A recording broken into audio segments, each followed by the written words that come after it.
Channel education point. बच्चे, आज हम एक क्लास 6 की हिंदी की कार्यपत्रक 16 डिस्कस करेंगे। ठीक है, शिक्षा निदेशालय की ये कार्यपत्रक है। यहाँ पे आपको अपना नेम लिखना है, यहाँ पर आपको अपनी क्लास टीचर यानी कि कक्षा अध्यापक का नाम लिखना है। तो चलिए स्टार्ट करते हैं।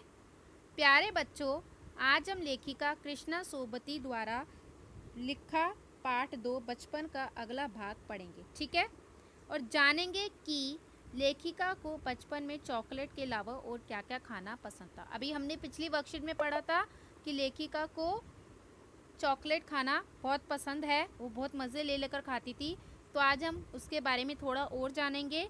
तो चलिए पढ़ते हैं, स्टार्ट करते हैं।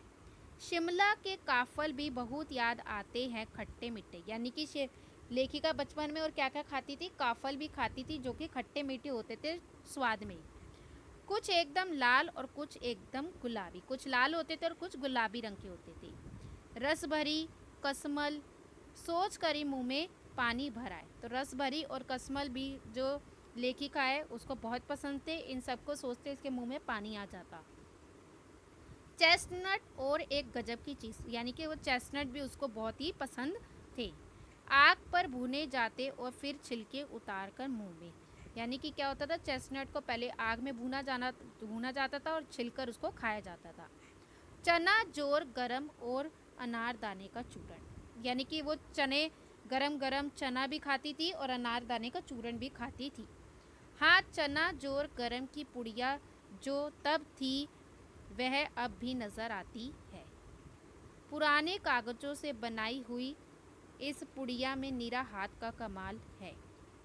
कह रहे कि बच्चे, लेखिका के बचपन में चना जोर गरम की जो पुड़िया आती थी, यानी कि एक पुड़िया बनाई जाती थी जिसमें चने मिलते थे, और अब भी वो वैसी ही मिलते हैं। जो कभी कभी जो फेरी वाले आते हैं वो एक पेपर को कोन की शेप में लपेट कर उसमें चने डालकर देते हैं और ऊपर मसाला डालते हैं, उसमें प्याज टमाटर वगैरह भी होते हैं। कह रहे कि वो कागज़ों में बनाई हुई वो जो होती थी पुड़िया उसी में आती थी और उसमें सीधा नीरा हाथ का ही कमाल है, मतलब कि सारा हाथ का ही कमाल है। नीचे से तिरछी लपेटे हुए, ऊपर से इतनी चौड़ी कि चने आसानी से हथेली पर पहुंच जाए, यानी कि नीचे से वो तिरछी लपेटी होती थी, कोन की शेप में, शंकु की शेप में होती थी और ऊपर से उसका मुंह खुला होता था। एक वक्त था जब फिल्म का गाना चना जोर गरम बाबू मैं लाया मज़ेदार, चना जोर गरम, तो ये गाना था। तो लेखिका को चना खाते खाते इससे रिलेटेड एक गाना याद आ गया। उन दिनों स्कूल के हर बच्चे को आता था। तो लेखिका के बचपन के समय में ये गाना सभी बच्चों को याद था और गाते थे। कुछ बच्चे पुड़िया पर तेज मसाला बुरकवाते, यानी कि कुछ लोग बच्चे जब पुड़िया में मसे चने खाते थे तो वो तेज मसाला भी डलवा लेते थे। पूरा गिरजा मैदान घूमने तक ये पुड़िया चलती, यानी कि बच्चे पूरा गिरजा मैदान घूमते और ये चने पुड़िया में लेकर चने भी खाते। एक एक चना पापड़ी मुंह में डालने और कदम उठाने में एक खास ही लय रफ्तार थी। तो वो एक एक कदम चलते थे और चना पापड़ी एक एक करके निकाल कर खाते थे। आप लोग भी अपनी फेवरेट चीज़ को ऐसे ही खाते होंगे मज़े ले लेकर। छुटपन में हमने शिमला रिज पर बहुत मज़े किए थे। कह रहे कि जब हम छोटे थे तो हमने शिमला रिज पर बहुत इंजॉय किया है। घोड़ों की सवारी किया, वहाँ पे क्या किया, घोड़े पर बैठे हैं उसकी सवारी की है। शिमला के हर बच्चे को कभी ना कभी ये मौका मिल ही जाता था। तो यानी कि शिमला का हर बच्चे ने कभी ना कभी घोड़ों की सवारी तो की ही है, यानी कि वहाँ की वो बहुत फेमस है। हम जाने क्यों घोड़ों को कुछ कमतर करके समझते, उन पर हंसते थे।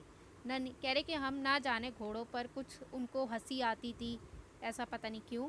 ननिहाल के घोड़े खूब हष्ट पुष्ट और खूबसूरत, कह रहे कि उनकी नानी के घर के जो ननिहाल के जो घोड़े थे बहुत ही हट्टे कट्टे हष्ट पुष्ट थे और बहुत ही खूबसूरत थे। उनकी बात फिर कभी, कह रहे कि उनके बारे में फिर कभी चर्चा करेंगे। तो चलिए अब कुछ क्वेश्चंस देख लेते हैं। खाने की किन किन चीज़ों को सोचकर ही लेखिका के मुंह में पानी भर आता था। अभी हमने इतनी सारी चीज़ें ऊपर पढ़ी है ना, कि कौन कौन सी चीज़ें थी वो, काफल, रसबरी, कसमल,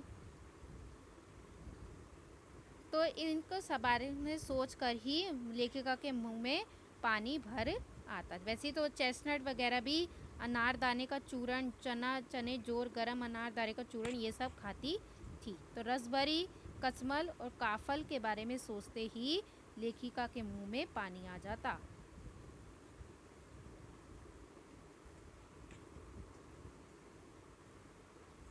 तो हम इसका आंसर लिख सकते हैं, काफल,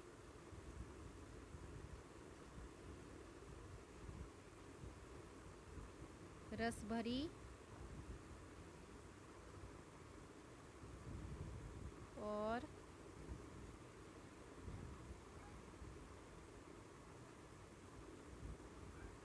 कसमल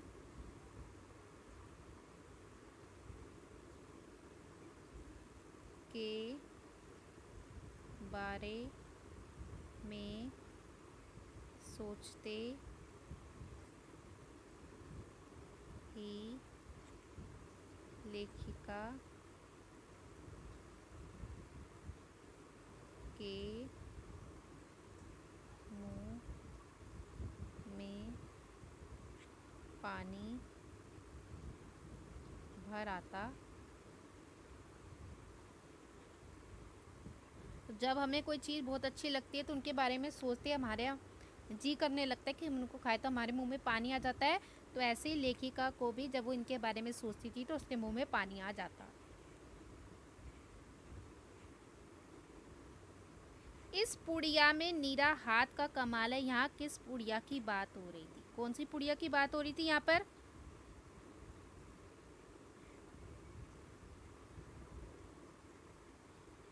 पुराने कागजों से बनी हुई इस पुड़िया में नीरा हाथ का ही कमाल है।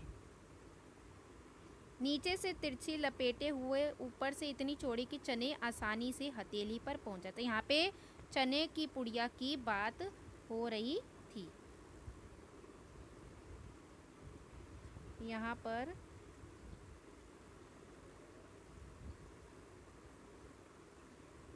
चने की पुड़िया की बात हो रही थी, जिसमें वो जो तिरछी करके शंकु के आकार की बनाई जाती थी, नीचे से कोन टाइप की होती थी, ऊपर से खुली होती थी। ठीक है, आज भी ये पुड़िया आपको देखने को मिलेगी। चना जोर गरम की पुड़िया किस आकार की बनाई जाती थी? तो ये पुड़िया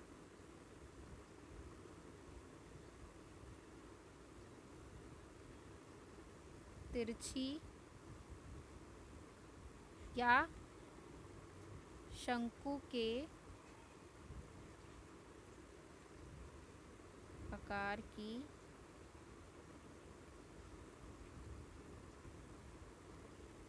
बनाई जाती थी। लेखिका के बचपन के समय कौन सा गाना हर बच्चे को याद था? कौन सा गाना था वो? चना जोर गरम बाबू मैं लाया मज़ेदार चना जोर गरम, ये था वो फिल्म का गाना था वो। चना जोर गरम बाबू मैं लाया मज़ेदार चना जोर गरम। तो ये बच्चे आपके क्वेश्चन नंबर 4 का आंसर है। ठीक है, तो आपको ये गाने का ही नाम लिखना है।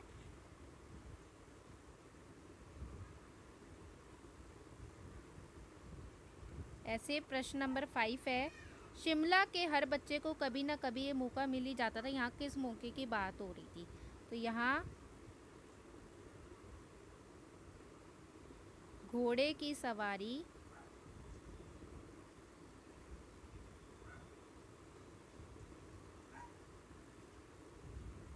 की बात हो रही थी। Got it?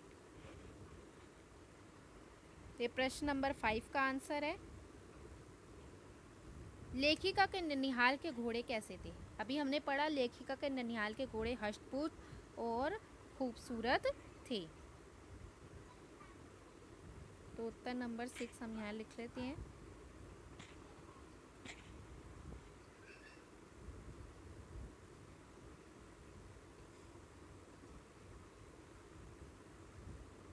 लेखिका के ननिहाल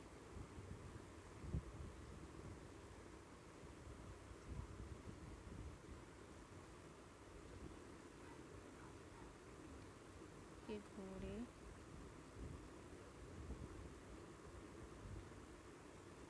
हष्ट-पुष्ट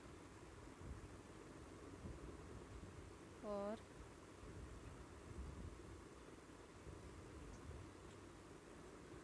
खूबसूरत थे। ठीक है, तो बेटा इस तरीके से हमारी यहाँ पे वर्कशीट फिनिश हो जाती है। आशा करती हूँ कि आपको ये वर्कशीट अच्छी लगी होगी, कुछ समझ में आया होगा। अगर आपको ये वीडियो अच्छा लगा तो इसे लाइक कीजिएगा और अपने साथ हमारे साथ जुड़े रहिएगा, अपनी पढ़ाई को जारी रखिएगा। ये वीडियो देखने के लिए आपका बहुत बहुत शुक्रिया।